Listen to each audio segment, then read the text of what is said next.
नमस्कार दोस्तों, स्वागत है आपका नालंदा हिस्ट्री सर्किल में। पिछले सेशन में हमने संविधान सभा के बारे में चर्चा की थी, कॉन्स्टिट्यूशन असेंबली के बारे में एक चर्चा की थी। उसी चर्चा से रिलेटेड आज हम most important previous year question लेके आए हैं इस टॉपिक से रिलेटेड, जिसमें कि हमने मोस्ट इम्पॉर्टेंट 10 क्वेश्चंस जो हैं संग्रहित किए हैं। आइए इन क्वेश्चंस के बारे में जानते हैं। दोस्तों, पहला क्वेश्चन है, the constituent assembly of India was set up under the framework of, मतलब किस मिशन और किस प्रस्ताव के तहत हमारी संविधान सभा का निर्माण हुआ था। तो दोस्तों, आपको पता है एक क्रिप्स मिशन आया था, एक अगस्त प्रस्ताव आया था, हमने दोनों को नकार दिया था। इसके बाद साइमन कमीशन को भी नकार दिया था। इसके बाद जब लेबर पार्टी की सरकार बनी थी, प्रधानमंत्री क्लीमेंट एटली ने अपने 3 कैबिनेट मिनिस्टर्स को यहाँ भेजा था, जिसे कैबिनेट मिशन बोला गया था। उसी कैबिनेट मिशन के अंतर्गत हमने अपने संविधान सभा की स्थापना की थी, संविधान सभा को बनाया था। तो दोस्तों, इसका आंसर हो जाएगा, क्वेश्चन नंबर 1 का आंसर होगा बी, कैबिनेट मिशन। चलिए दोस्तों, अगला क्वेश्चन देख लेते हैं। All the important drafting committee had two distinguished justice and lawyers along with the chairman of Dr. B.R. Ambedkar they were। दोस्तों, हमारी जो ड्राफ्टिंग कमेटी थे उसके अध्यक्ष डॉक्टर B.R. अम्बेडकर थे, जो पेशे से एक वकील थे। इनके साथ साथ हमारी ड्राफ्टिंग कमेटी में टोटल कितने मेंबर थे दोस्तों? 7 मेंबर थे, हमने बताया था पिछले सेशन में। और इन 7 मेंबर में पूछा जा रहा है कि B.R. अम्बेडकर को छोड़ के और कौन 2 लोग जो थे वो पेशे से वकील थे। दोस्तों, इसमें जो 7 मेंबर थे उसमें अल्लादी कृष्ण स्वामी अय्यर और के.एम. मुंशी जी जो थे वो पेशे से वकील थे। तो इसका आंसर हो जाएगा option number c. K M. Munshi को दोस्तों सच्चा कांग्रेसी भी बोला जाता है। क्या बोला जाता है? सच्चा कांग्रेसी। ओके, चलिए अगला क्वेश्चन देख लेते हैं दोस्तों। After the creation of constitution assembly of Pakistan in 1947, the membership of constituent assembly of India was reduced to 299 from 389 earlier। What was the total number of members from the provinces in the Constituent Assembly? दोस्तों, आपको पता है जब cabinet mission के अंतर्गत हमारी संविधान सभा की स्थापना की हुई थी तो उसमें टोटल 389 सदस्य थे। कितने थे दोस्तों? 389, जिसमें मुस्लिम के 73 सदस्य थे और प्रोविंसेस से 93 सदस्य थे। लेकिन क्या होता है कि 1947 में कॉन्स्टिट्यूशन असेंबली बट जाती है। जब पाकिस्तान का बंटवारा, हमारे देश का बंटवारा हो जाता है, तो कॉन्स्टिट्यूशन असेंबली जो हमारी संविधान सभा थी वो भी बट जाती है। तो इसके बटने के बाद जो देसी रियासतें थीं दोस्तों, प्रोविंसेस मीन्स देसी रियासतें, ठीक है। तो देसी रियासतों से जो 93 मेंबर थे वो घट के कितने रह जाते हैं? 70 रह जाते हैं, ठीक है ना दोस्तों।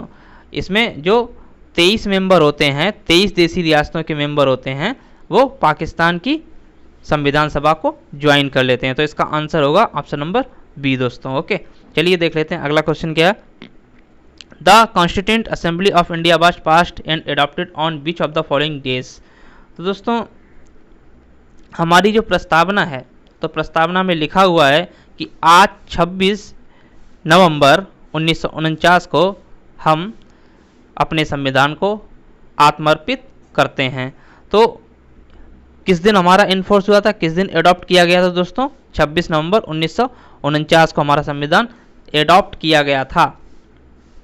लेकिन हमारा जो संविधान था पूर्ण रूप से 26 जनवरी 1950 को लागू किया गया था।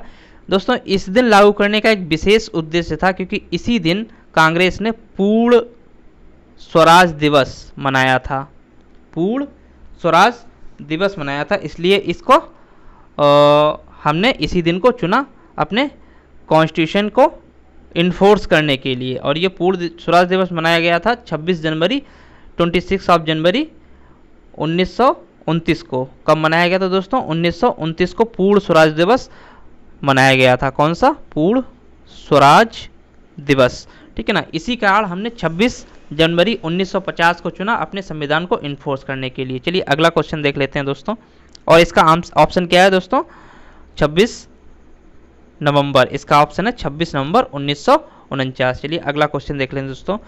The philosophy underline the Indian constitution was embodied quite early in the objective resolution which was the moved in the first session of the Constitution Assembly on 13th of December 1946 by।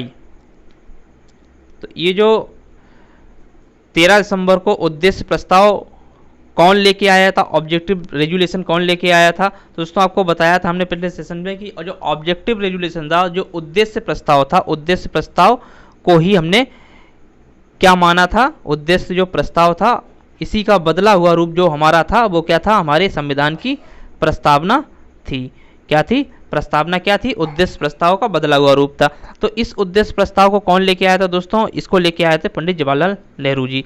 पंडित जी जवाहरलाल नेहरू जो 13 दिसंबर 1949 को 1946 को जो लेके आए थे constitution assembly में इस उद्देश्य प्रस्ताव को, लेकिन ये पारित नहीं हो सका। पारित क्यों नहीं हो सका दोस्तों, क्योंकि यहाँ जो हमारे संविधान सभा के जो सदस्य थे उन्होंने ये कहा कि मुस्लिम लीग जो है वो भी हमारी संविधान सभा के सदस्य हैं और उनको आने के बाद वो जब पार्टिसिपेट करें तो उनसे बहस और चर्चा के बाद हम उद्देश्य प्रस्ताव को पारित करेंगे। ठीक है दोस्तों, देख लेते हैं अगला क्वेश्चन क्या है। The framers of Indian constitution accommodated some of the best possible and time tested feature of other countries constitution like judicial review and preamble name of the country from which of the has been incorporated. तो दोस्तों इसमें जो था, ये जो judicial review था वो हमने लिया था यूएसए से, और यूएसए से ही हमने क्या लिया था दोस्तों, हमारे जो राष्ट्रपति पे महाभियोग चलता है वो भी हमने क्या किया था, यूएसए से लिया था। यूएसए से ही हमने उच्चतम न्यायालय और उच्च न्यायालय के न्यायाधीशों को पद से हटाए जाने का भी जो महाभियोग जो भी हमारा चलता है उसको भी लिया था यूएसए से। ठीक है, हमारा मूल अधिकार जो हैं, फंडामेंटल राइट्स हैं, वो भी यूएसए से लिए गए हैं। न्यायपालिका की स्वतंत्रता और पुनरावलोकन, जो जुडिशियल रिव्यू है उसको हिंदी में बोलते हैं पुनरावलोकन, वो भी हमने यूएसए से लिए हैं। ठीक है दोस्तों, अगला क्वेश्चन क्या है। The objective resolution was unanimously adopted by the Constituent Assembly in 22 January 1947 had the following provisions as given below। तो दोस्तों पहला क्या है इसमें कि adequate safeguards shall be provided for minorities, backward and tribal areas and depressed and other backward classes।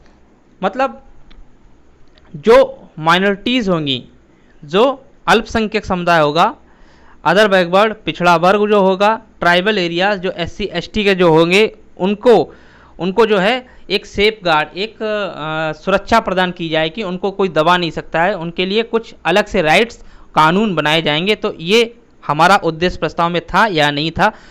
और दूसरा क्या इन्होंने दिया है, provision all power and authority of the sovereign independent India, its constituent parts and organ of government are drive from the people. मतलब कि हमारा जो इंडिया होगा उसकी जो सोवरेन इंडिपेंडेंट और जो जितनी भी पावर्स हैं, गवर्नमेंट वगैरह जितनी भी जो भी पावर हैं, वो कहाँ से आएंगी, वो भारत के रहने वाले नागरिकों से आएंगी। कहाँ से, नागरिकों से आएंगी। क्या ये दोनों जो प्रोविज़न हैं वो हमारे उद्देश्य प्रस्ताव में थे। तो दोस्तों पिछले सेशन में हमने कई सारे जो प्रोविज़न थे उद्देश्य प्रस्ताव के बताए थे।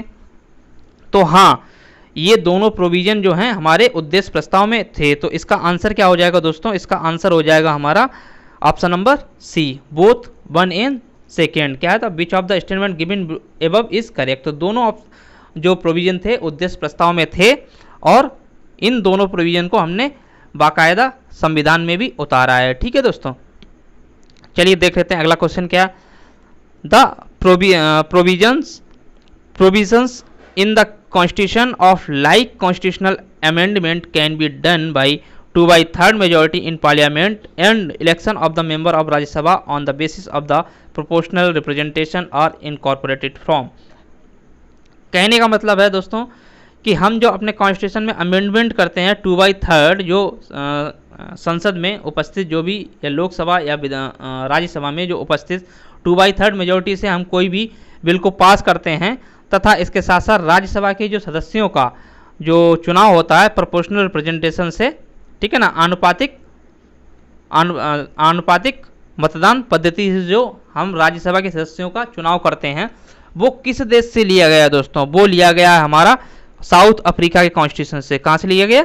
South Africa. तो इसका आंसर हो जाएगा ऑप्शन नंबर डी। चलिए अगला क्वेश्चन देख लेते हैं। The national anthem was adopted by the constitution assembly on which of the following day? तो दोस्तों नेशनल एंथम हमारा जो राष्ट्रगान था वो हमने एडॉप्ट किया था 24 जनवरी 1947 को, और इसी दिन हमने क्या किया था दोस्तों? हमारा जो राष्ट्रीय गीत है, क्या राष्ट्रीय गीत को भी एडॉप्ट किया था हमने, ठीक है। और 26 नवंबर 1949 को हमारे जो संविधान के 16 अनुच्छेद, जो 16 आर्टिकल थे वो इन फोर्स में इनेक्टेड कर दिए गए थे, ठीक है दोस्तों, वो लागू कर दिए गए थे देश पे, ठीक है। और पूरी तरीके से कब लागू हुआ था? 26 जनवरी 1950 को। सॉरी दोस्तों, ये 1947 नहीं, ये यहाँ पे 1950 होगा, ठीक है ना, 1950, ठीक है। चलिए देख लेते हैं अगला क्वेश्चन क्या। The first meeting of the constituent assembly had taken place of December 9, 1946 was presided by whom as its interim president? कहने का मतलब है दोस्तों, जो हमारी संविधान सभा की प्रथम बैठक हुई थी उसको हेड यानी कि उसके अध्यक्ष कौन बनाए गए थे? और जो प्रथम बैठक हुई थी कब हुई थी? 9 दिसंबर 1946 को। तो उसके अध्यक्ष दोस्तों बनाए गए थे डॉक्टर सच्चिदानंद सिन्हा जी। और इनको बनाने के पीछे का रीजन क्या था वो हमने पिछले सेशन में डिस्कस किया था, क्योंकि ये संविधान सभा के सबसे बुजुर्ग कैसे थे? बुजुर्ग सदस्य थे, ठीक है ना। बुजुर्ग सदस्य होने के कारण इनको हमारी संविधान सभा का इंटरिम प्रेसिडेंट यानी कि अस्थाई अध्यक्ष चुना गया था दोस्तों। और इसके बाद पता है आपको कि 11 दिसंबर को हमारे स्थायी सदस्य चुन लिए गए थे डॉक्टर राजेंद्र प्रसाद जी। चलिए दोस्तों, ये जो 10 क्वेश्चन है वो प्रीवियस ईयर यूपीएससी एग्जाम में पूछे गए थे, इनको हमने आपके साथ डिस्कशन किया। अब अगला जो हमारा टॉपिक आएगा कॉन्स्टिट्यूशन का, वो हम लेके आएंगे संविधान की प्रमुख समितियों को उनमें डिफिनाइट किया जाएगा और उनके बारे में बताया जाएगा, उनके सदस्यों के बारे में और उनके अध्यक्षों के बारे में बात की जाएगी। उसके बाद उससे रिलेटेड जो क्वेश्चन होंगे उनको हम करेंगे। चलिए आज के सेशन को यहीं पे समाप्त करते हैं और लेके आते हैं और मिलते हैं अगले सेशन में। अगर आपको हमारा सेशन ये पसंद आ रहा हो तो प्लीज़ वीडियो को लाइक कीजिए, हमारे चैनल को सब्सक्राइब कीजिए और वीडियो को शेयर कीजिए। चलिए मिलते हैं अगले सेशन, तब तक के लिए नमस्कार दोस्तों।